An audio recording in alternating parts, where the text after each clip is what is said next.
The guy that solved the crime from my real life, this is a very long, I hope I can get back to my real theme here, but he was a prosecuting attorney who called me and said, you know, I've just used your book to solve a real life homicide. If there's ever anything I can do for you, and I said, well, there is. There's this guy named Don Cameron on the Seattle police force who has a clearance rate of 80% in homicide. And I've never been able to get him to submit to an interview. And he said, well, he's yours. And sure enough, about 2-3 weeks later, I was invited to come over and interview the legendary Don Cameron. And I was buzzed through homicide by Don Cameron and opened the door, and I was standing in front of my character, Lou Bolt. And my jaw dropped. I mean, this guy looked exactly like Lou Bolt. He sounded exactly like Lou Bolt. I was blown away because I'd lived with this guy all these years in my head. Here he was in real life. So instead of taking me into his office, this mic is still ringing, which is driving me crazy. Instead of taking me into his office, he took me into the interrogation room, the thing they call the box. And I should have been tipped off by this. And our 20-minute guaranteed interview went an hour and a half. And at the end of it, I said, you know, if I'm stammering and kind of tripping all over my tongue, it's because when I walked through that door, you look exactly like, sound exactly like you just impressed me as my character, Lou Bolt. Well, this guy had been Dick Tracy, just slash mouth for the whole hour and a half, never any emotion shown on his face. There was one moment, which I'll tell you about in a moment, but he had this little grin that found the edge of his lip, and he said, Ridley, I've read all your books, I know I'm Lou Bolt.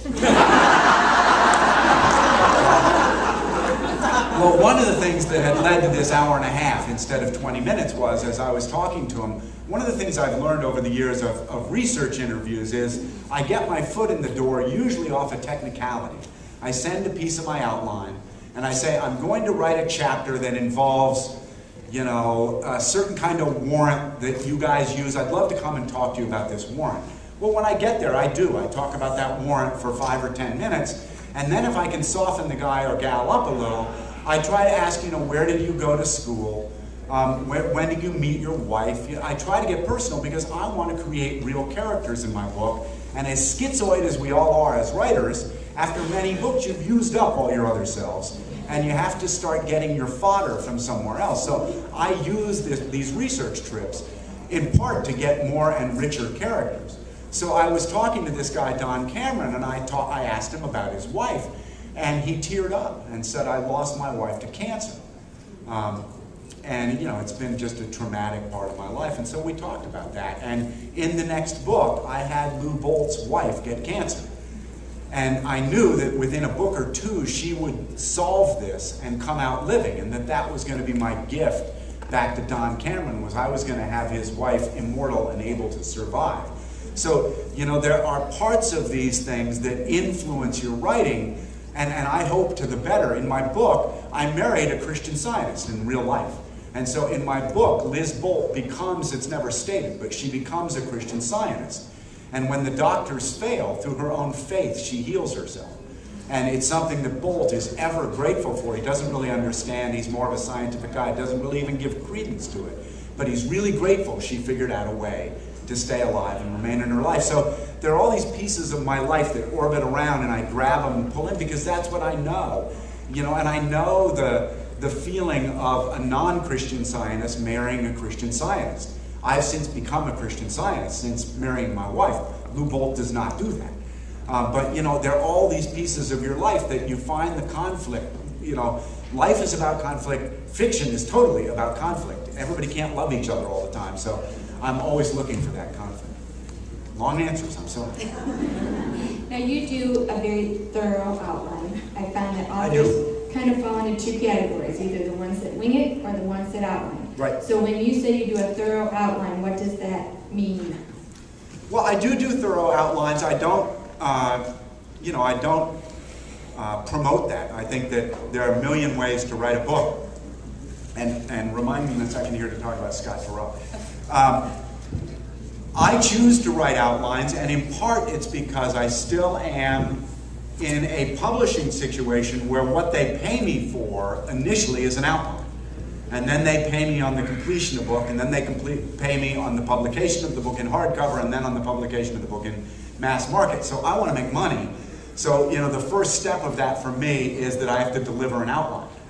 It's annoying, in fact, at times, but it helps keep me grounded. It helps let me know where the book is going to end. And in fact, I'm going to do another aside here, because Dave Barry had never heard of the word outline. I had to have him look it up in Webster's. He said, we're going to do what?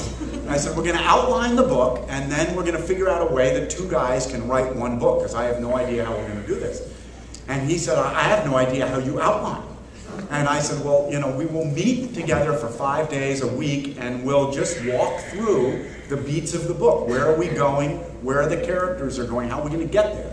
And he said, oh, that sounds like fun. And so we sat down for about a week in Idaho, and we went through how would a boy learn how to fly? Why would he never grow old? How could he figure out his shadow thing? When would he meet Captain Hook? All these things that would make how a boy became Peter Pan. And it was arduous. I mean, I had ideas, he had ideas, I disagreed, he disagreed, we went back and forth, and we wrote down, we both sit at our laptops and, you know, across from each other, well, that's the stupidest thing I've ever heard, you know, well, then give me something better, you know, okay, that's better. And we went back and forth like this, and then at the end of it, at the end of these 5 or 6 days, we had a very good outline, and Dave stopped me and said, oh my gosh, all we have to do now is write the book, how easy. He had written a couple of mystery thrillers, really good books, but he would write me halfway through and said, did somebody say there's something called a plot in these books? Where can I find one? And I would write him back and say, that's why I outline, dude, because you can really get lost if you don't write an outline. Harlan Coben does an outline, but Harlan Coben spends 2 months on the couch in front of television thinking about his book. He's outlining his book. He just doesn't care to write it down. Michael Connelly does an outline, but he will spend 2 or 3 months thinking about his book. That's still outlining. I don't have a very good memory, so I write it down. So I actually have a written outline I follow. But Elmore Leonard just sits down with a pad and starts writing. And God bless him, he writes some wonderfully perfect books. So, I mean, it's not that outlining is right. It's just a way to go. And what it gives me is someplace to fall back on. I often outline a book and never look at the outline again. But it's there. I know it's in the drawer. I know that if I get totally lost writing this book, or if I want to, I can follow it step by step. I have something to guide me. And I have, most of all, an ending. I know where it's going to end. We've all read books that are terrific until the end. And they just suck at the end. And that's because the writer didn't have a clue where they were going. So there was never an arc to get you somewhere. They just suddenly arrived at a place and said, well, now I got to end the book. And you can see that in books. I'm sorry, but you can see it. And I don't want to write those books. I want to write a book that hints at things early on, and in the middle it complicates them, and at the end I start to tie off all the loose end of the subplots and focus you in on just that one central idea, whether it's an emotional idea, a character-driven idea, a plot idea, and we get to an ending where you go, damn, I enjoyed that. You know, then I've done my job. So, yeah, I choose to outline. But I want to talk about Scott Turow for a second. One of my favorite writers on the planet, and he happens to be a member of our band, and he's just the greatest guy. But Scott, here's Scott's approach to writing. Scott sees his book. He sees some idea. It may be something as simple as, in his latest, Innocent, Scott saw a man sitting on a bed, and the woman in the bed, dead, was his wife. That's what he had. And it took him some time to realize that that was Rusty Savage from Presumed Innocent, sitting on the bed. And then he went, oh my gosh, I'm going to write a sequel to Presumed Innocent, which I always promised myself I wouldn't do. But that's Rusty sitting on the bed, and that's his wife from Presumed Innocent, dead in the bed. How did this happen?